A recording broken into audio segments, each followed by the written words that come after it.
बेलपत्री की माला बना रही हैं, मंदार के फूल लगा रही हैं, शमी के पत्ते लगा रही हैं। बच्चे ने फिर आवाज लगाई, माता मुझे बचा लो माँ, माता मुझे बचा लीजिए, माँ मुझे बचा लो माँ, माँ मुझे बचा लो माँ। पार्वती जी फिर खड़ी हुई और माता पार्वती जी ने शिलाखंड पर खड़े होकर वापस निहारा, कोई बच्चा नजर नहीं आया, कोई बच्चा नजर नहीं आया। बार बार माता पार्वती बच्चे को निहार रही है और बच्चा चिल्ला रहा है। बार बार पलट कर देखा जा रहा है। फिर जब देखा पार्वती जी ने कि कोई समझ में नहीं आ रहा कि आखिर हो कौन रहा है, कौन चिल्ला रहा है, कौन बोल रहा है, किसको मालूम। थोड़ी देर बाद मां फिर सेवा में तल्लीन हुई। शिव महापुराण की कथा कहती है, जब जब आप सेवा में तल्लीन होंगे, जब जब आप भगवान की सेवा में जाएंगे, जब जब आप किसी अच्छे कार्य के लिए अग्रण्य बनेंगे, तब कोई ना कोई आपको रोकने का प्रयास करेगा, किसी ना किसी तरह से तुम्हें थामने का प्रयास करेगा, किसी ना किसी तरह से तुम्हें रोकने का, अवरुद्ध करने का प्रयास किया जाएगा।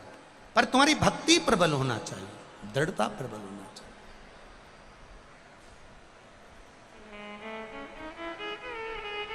भक्ति की प्रबलता हो। मैंने तेरे ही भरोसे से बाबा, तेरे ही भरोसे हवा बिच उड़ती जावांगी, बाबा डोर तो छड़ी ना में कटी जावांगी, भोले मैं तेरी पतंग, शंभू मैं तेरी पतंग। शिव कथा कह रही है। बच्चे ने फिर चिल्लाया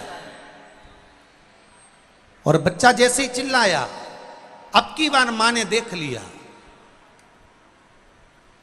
अभी तक मां देख रही थी पर्वत पर, अभी तक मां देख रही थी भूमि पर अब मां ने देखा कि एक जलाशय में एक मगर एक बच्चे को पकड़ने के लिए घाट पर आ रहा है।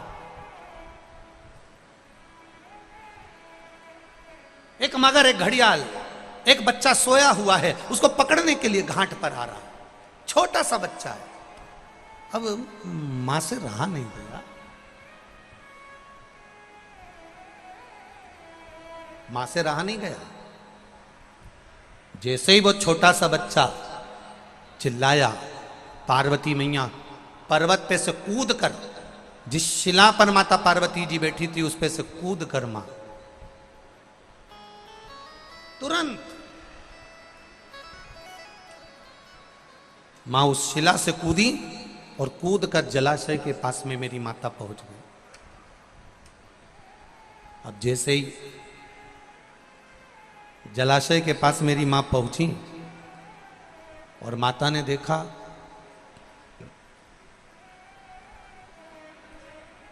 बच्चा चिल्ला रहा है, मां मुझे बचा लो, मां मुझे बचा लो, मां ये घड़ियाल, ये मगर, ये ग्रह मुझे खा जाएगा, आप बचा लो मुझको। मां जाकर घाट पर खड़ी हो गई और खड़ी होकर माता ने घड़ियाल को रोका, ए घड़ियाल, ए ग्रह रुक, ए ग्रह रुक जा, तू इस बच्चे को नहीं खा सकता, तू इस बच्चे को नहीं खा सकता। घड़ियाल मुस्कुराकर बोला, हंसकर बोला, पार्वती जी इस सरोवर पर दिन के तीसरे पहर में जो भी मुझे मिलेगा वो मेरा भोजन होगा, ये मुझे वर प्राप्त है।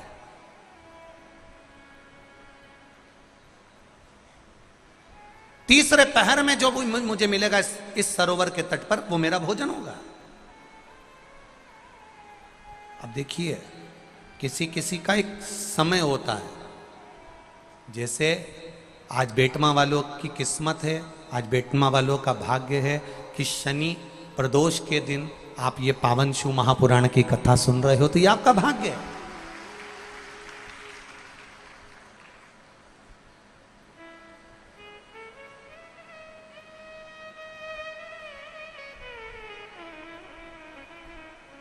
ये आपका भाग्य है, ये आपका सौभाग्य है। कुछ किस्मत में लिखा होता है, कुछ भाग्य में लिखा होता है।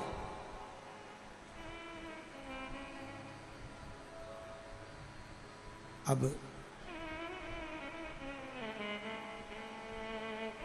एक ग्रह, तुम इस बच्चे को नहीं खा सकते। ग्रह कह रहा है कि दिन के तीसरे पहर में जो भी मुझे भोजन मिलेगा मेरे घाट पर मुझे खाना है, क्योंकि ये मेरा आहार है, ये मेरा भोजन है, मैं इसको खाऊंगा। नहीं नहीं नहीं, मां कहती है तुम इसे नहीं खा सकते, क्योंकि ये मुझे पुकार रहा है, ये मुझे आवाज दे रहा है। और अगर ये मुझे पुकार रहा है, मुझे आवाज दे रहा है, तो तुम कैसे खा सकते हो इसको? तुम खा नहीं सकते। पार्वती जी कहती हैं तुम इस बच्चे को छोड़ दो। ग्रह कहता है ये बच्चा कौन है तुम्हें मालूम है क्या? किसकी संतान है तुम्हें मालूम है क्या? एक बहुत सुंदर संवाद ब्रह्मवेत्ता पुराण का है। आज शनि प्रदोष के दिन आप लोगों को थोड़ा स्मरण में ला दूं। किसी भी चीज का उद्यापन करो, 16 सोमवार का उद्यापन करो, चाहे तुम शुक्रवार का उद्यापन करो, चाहे तुम सोमवार का उद्यापन करो, चाहे तुम एकादशी का उद्यापन करो, चाहे तुम प्रदोष का उद्यापन करो, चाहे तुम जिस भी व्रत का उद्यापन करो, शिव महापुराण की कथा कहती है अपने घर के लोगों को गिनने से पहले बाहर के लोगों को गिनना जरूरी है। थोड़ा ध्यान देना। और आप लोग क्या करते हो?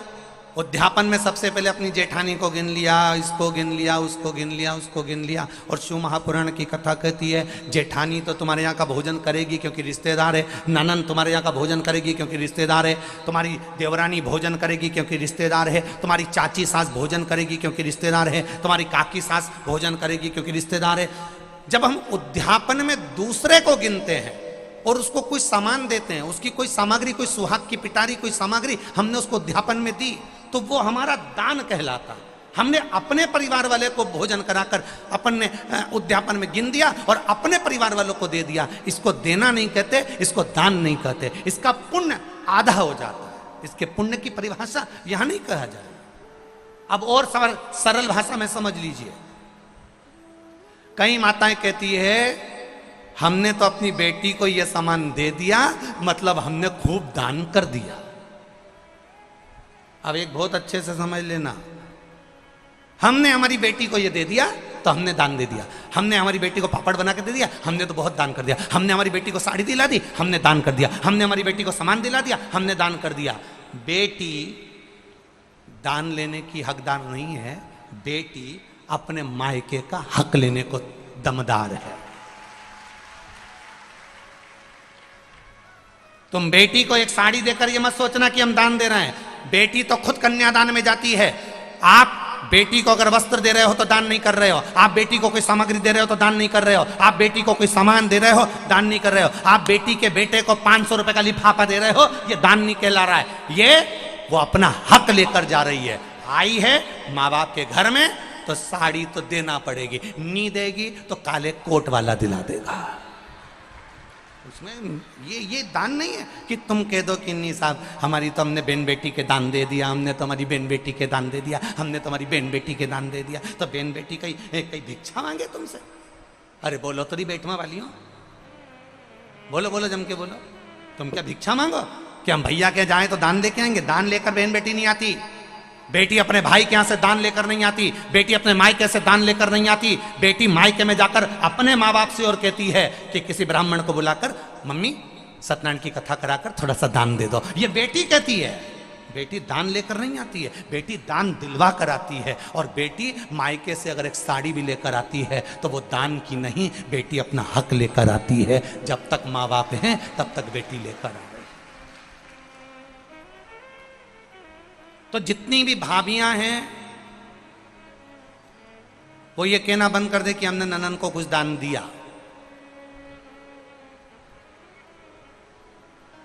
दान नहीं, हम जानते हैं तुम अगली बार हमें बेटवा नहीं बुलाओगे इस बात के लिए, भले मत बुलाओ। और जो रीत की बात है, यहाँ शिव महापुराण की कथा कह रही है, यहाँ शंकर जी का संवाद कह रहा है कि पार्वती जी कह रही हैं कि ग्रह कह रहा है पार्वती जी से, इससे तुम्हारी कोई रिश्तेदारी है, ये बच्चा कौन है तुम पहचानती हो, इसके माँ बाप को जानती हो, इसकी रिश्तेदारी पहचानती हो, इस बच्चे को क्यों बचाना चाहती हो, इस बच्चे को मुझे खाने क्यों नहीं देना चाहती। पार्वती जी कहती हैं अगर मेरी संतान होती तो मैं छोड़ देती, पर ये ना जाने कौन है, किसका पुत्र है, उसने मुझे पुकारा है, इसलिए मैं इसको बचाना चाहती हूं। बहुत ध्यान देना, अतिथि देव भव, अतिथि देव भव। ये इतने सारे लाखों लोग आए हैं बेटमा में, इनसे किसी की रिश्तेदारी है क्या? अरे बोलो, जम के बोलो, नहीं है।